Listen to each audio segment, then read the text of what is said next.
Hey guys, welcome back to Whiskey Blooded. My name is Dave. Thank you for joining me here today. We're a day late with the review. It's Thursday instead of Wednesday. We normally review on Wednesdays. Just easier for me to do the review today, and I've been a little sporadic with videos lately, so thanks for sticking with me here over the busy part of my work season. I wanted to do a review today of what you guys have been requesting, and I get a lot of like the really expensive stuff, like the Rhetorics and the Orphan Barrels. The Rhetoric has been one that a couple of people have been requesting. It's the 22-year-old. I get a lot of requests for like antique collection stuff, which I only have one bottle of anyways. So those are tough for me to do. I usually, if I buy them, I wait to open them until I have family and friends around, then I'm going to open it in front of them and we're all going to try it together. I just haven't gotten very many recently. So I thought about it and I went to the store today to figure out stuff to buy. I bought two bottles. I bought this bottle, which is Jim Beam Black, which I'm going to review for you today. And then I bought another bottle, which I'll mention at the end of the video, which was more expensive.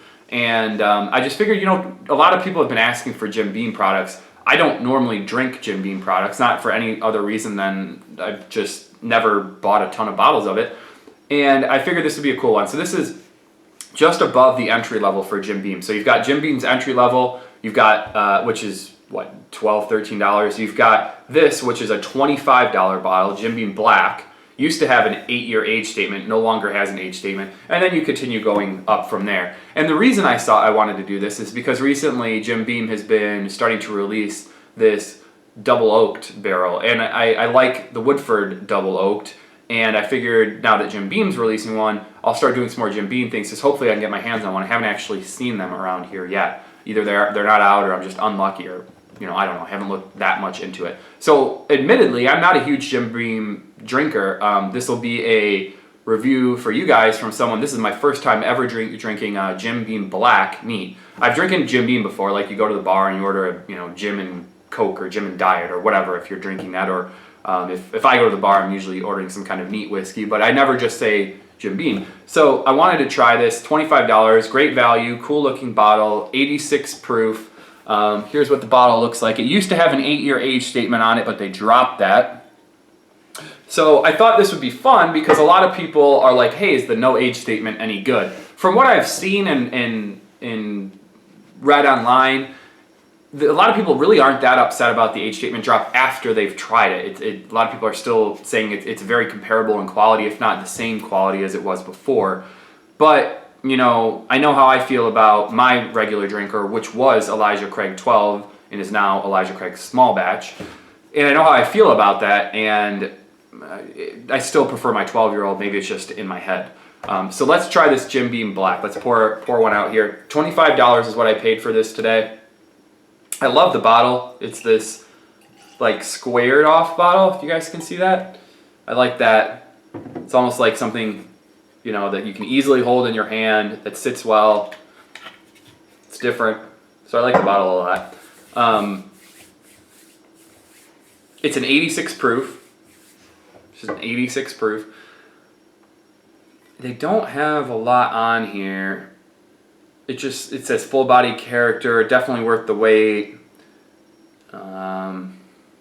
Extra aged bourbon. So that's how they went away from the 8-year statement. They extra aged is the statement on here now. Yeah, let's look at the color. There's the color. It's sort of a copper, and it borders between amber and copper, but I would say more on the amber side.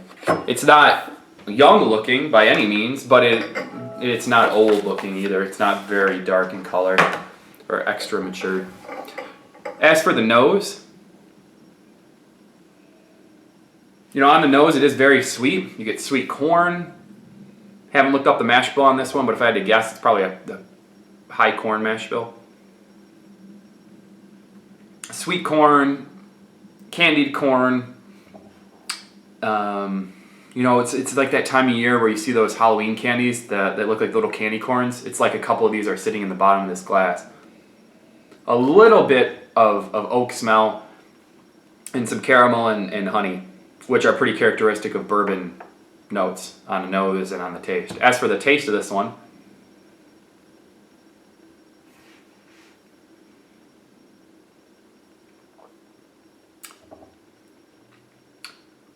it's It's well balanced, smooth and well balanced. Smooth is in light. So a lot of people use the word smooth and get mad about that. I'm using smooth as in light. It's 86 proof. My normal drinking is between 90 and 100 proof for my normal reachers. So when I say smooth, I mean it is light. It's not huge on the alcohol content. It's kind of hidden in there.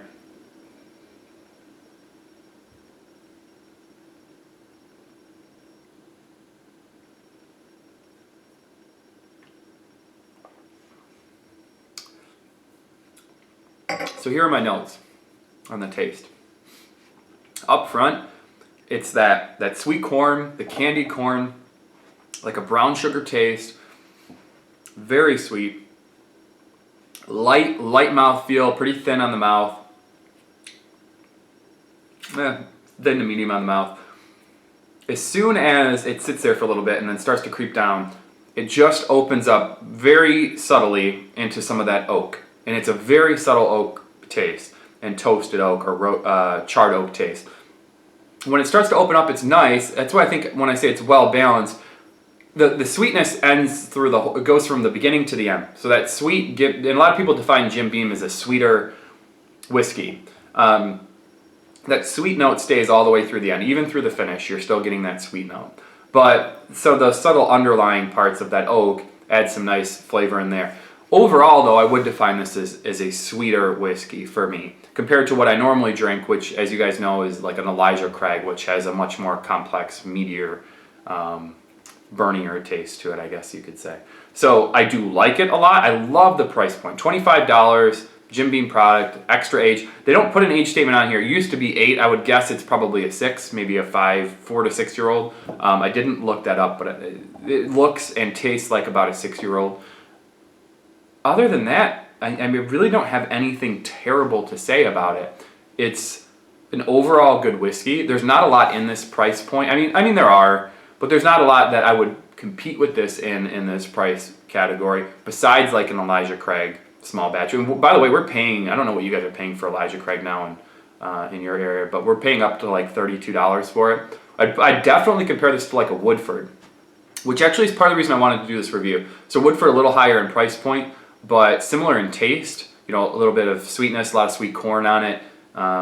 You know, not overly complex. I wanted to do that because a lot of people have been asking me for Jim Beam, and Jim Beam is coming out with, or has come out with, this new double oaked product, or double oak product. And Woodford already has the double oaked product. So this new Jim Beam product is the same process, second barrel, heavily charred. And I wanted to get my hands on one, and that's what I went out looking for today. It wasn't easy to find, or I couldn't find it, or it's not out yet. I didn't do enough Googling. I just, stopped by the liquor store, and I was like, I need something to review tonight. So when that comes out, I want to compare it to like this, and I want to compare it to the Woodford double oaked and the price points and everything. So I thought that would be pretty neat. And a lot of you guys have been asking for the Signature Craft stuff, which I haven't actually ever picked up a Signature Craft. But from what I've been reading online, people that try this next to a Signature Craft in like a blind tasting, or just they're normally black drinkers and they go to, they're normally Jim Beam black drinkers and they go to a Signature Craft, they actually like the Signature Craft more, and I'm guessing it's mainly because of the balance and that sweetness. We don't always have to have the most complex, off-the-wall, newest tasting, highest price point, rarest whiskey out there to get enjoyment out of it, and I do like that about this, is that I can go in knowing what I'm going to expect. Every taste is fairly similar here on this one. It's a price point that's good. It's overall sweet, which makes it good for cocktails too. So I like that. I do like everything about this so far. I'm probably gonna not buy 1,000,000 bottles of this stuff, but this is something I'll probably buy a couple more bottles of in the future.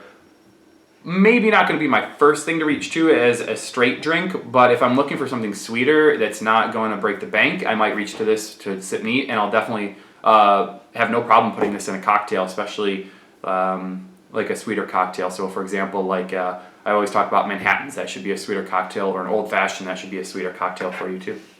So guys, here is my score on the Jim Beam Black. I'm gonna say a solid 88 out of 100. And the way I'm talking about it, you might think I'd be rating it a little bit higher. However, I'm taking into consideration that this is not the rarest thing thing in the world, and usually that factors good on my score, and it does factor good on my score here at 88 out of 100. It's just, you don't, if you spend a couple dollars more, get into the 30s, there's a huge variety of bourbon there that are a step up from this. So I like the price point. I like that it's just above entry level. I like that it's a sweet, well balanced, you know what you're getting bourbon, and I like that it's a Jim Beam product, cool bottle. I like everything about it, which is why it gets a B+ for something like this. So let me know what you guys think about Jim Beam. If you have anything you want to see in the future, let me, almost forgot.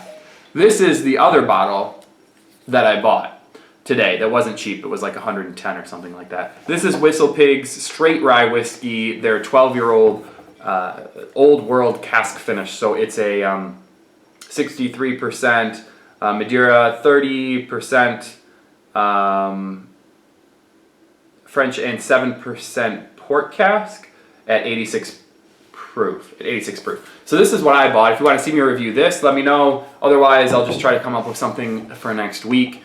And it's probably not going to be anything out of the antique collection or any orphan barrels. So anyways, guys, thanks for joining me today. I will see you next time. Have a good one. Enjoy your whiskey drinking. I'll talk to you next time.